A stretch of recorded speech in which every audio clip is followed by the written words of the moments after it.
Imagine a painting so disturbing that medical students used it as a warning about the dangers of desire. In the early 1900s, one artist dared to capture humanity's darkest fears about disease and sexuality in a single haunting image.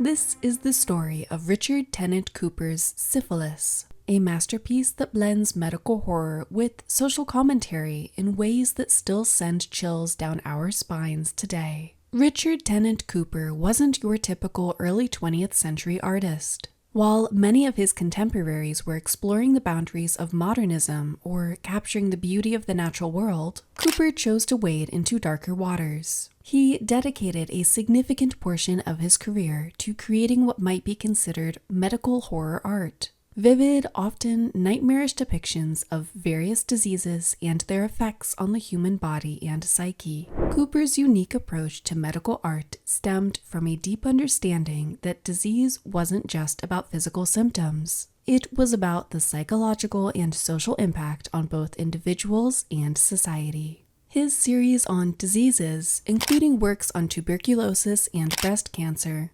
showcased his ability to translate medical conditions into powerful visual metaphors that spoke to both medical professionals and the general public. What made Cooper's work particularly striking was his ability to blend realistic human figures with supernatural elements. In his paintings, diseases weren't just medical conditions. They became personified as malevolent entities, reflecting the way people actually experienced and feared these illnesses. This approach was particularly evident in his masterpiece, Syphilis, where he created a visual language for expressing the unspeakable. Cooper's artistic style was influenced by both the Gothic tradition and the growing field of medical illustration. He understood that to truly capture the horror of disease, he needed to go beyond mere clinical representation. Instead, he chose to paint the emotional and psychological reality of illness, creating works that were both scientifically informed and deeply human.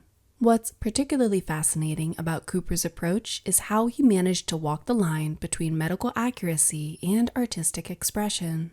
While his paintings may seem fantastical at first glance, they actually contain detailed observations of disease symptoms and their effects. His work became valuable not just as art, but as educational tools that helped medical students and the public better understand the nature of various diseases.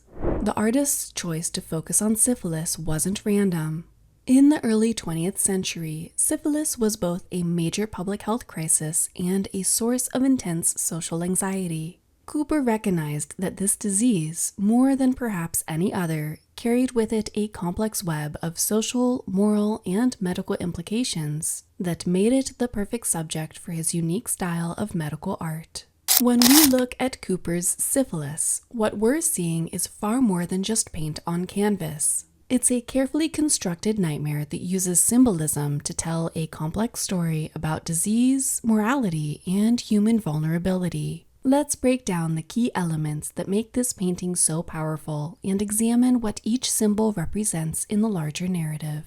At the center of the composition, we find a man slumped over a table, our tragic protagonist. His posture speaks volumes. Head bowed, shoulders hunched, he's the very picture of defeat. This isn't just physical exhaustion we're seeing. It's the crushing weight of shame, social isolation, and the knowledge of what's to come. The man's positioning also suggests prayer or confession, adding a religious dimension to the scene that would have resonated strongly with viewers of the time. Perhaps the most striking element is the spectral woman figure. Draped in translucent veils that seem to float in an impossible breeze, she is both alluring and threatening. Cooper has masterfully captured the duality that society associated with female sexuality during this period. The woman's semi-transparent nature suggests both her role as a memory or fantasy and her status as a carrier of invisible danger. Her pose is simultaneously seductive and accusatory, reflecting the complex attitudes towards women, particularly sex workers, during this period. Looming behind these figures is what makes the painting truly nightmarish, the decayed figure that represents syphilis itself. This grotesque presence is Cooper's masterpiece of medical symbolism. Its deteriorating flesh and twisted form directly reference the physical symptoms of late-stage syphilis, while its menacing pose suggests the disease's relentless progression. The figure's placement, emerging from shadows, speaks to how the disease could lie dormant for years before revealing its most devastating effects. The lighting in the painting deserves special attention. Cooper uses a dramatic chiaroscuro effect, with deep shadows and limited light sources to create an atmosphere of moral and physical decay. The darkness isn't just aesthetic, it represents the secrecy and shame surrounding sexually transmitted diseases in Victorian and Edwardian society. The way the light falls also creates a theatrical quality, as if we're witnessing a tragic play unfold. The setting itself is deliberately ambiguous. While it appears to be an interior space, its lack of clear definition adds to the psychological nature of the scene. Is this a private room? A brothel? A doctor's office? This ambiguity allows the painting to speak to multiple contexts and audiences, making it both personally intimate and universally relevant. To truly understand the impact of Cooper's painting, we need to step back and examine the medical reality of syphilis during his time.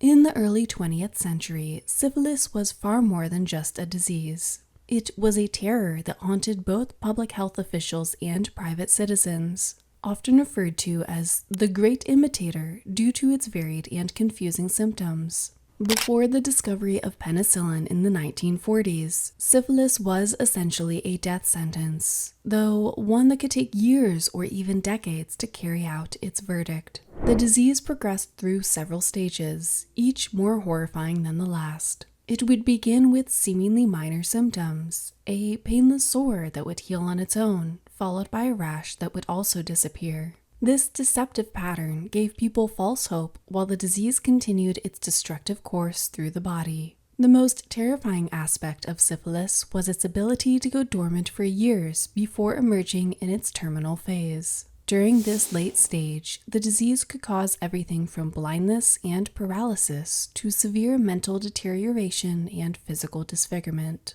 The psychological impact of knowing one carried this hidden enemy was often as devastating as the physical symptoms themselves.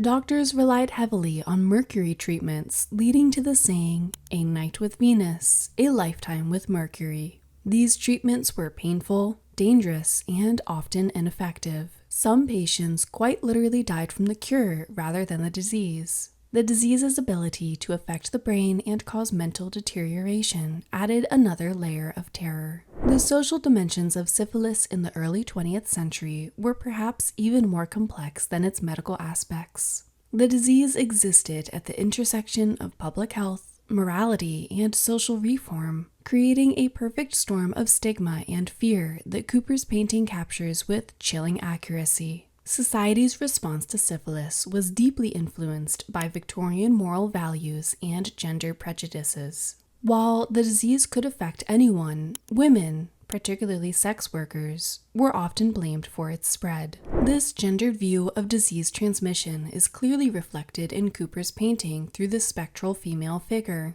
who represents both temptation and contamination.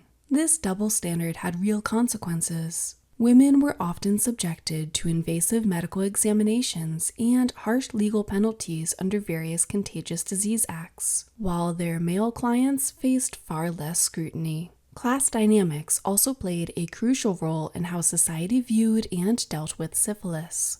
While the disease affected all social classes, it was often portrayed as a problem of the poor and morally corrupt.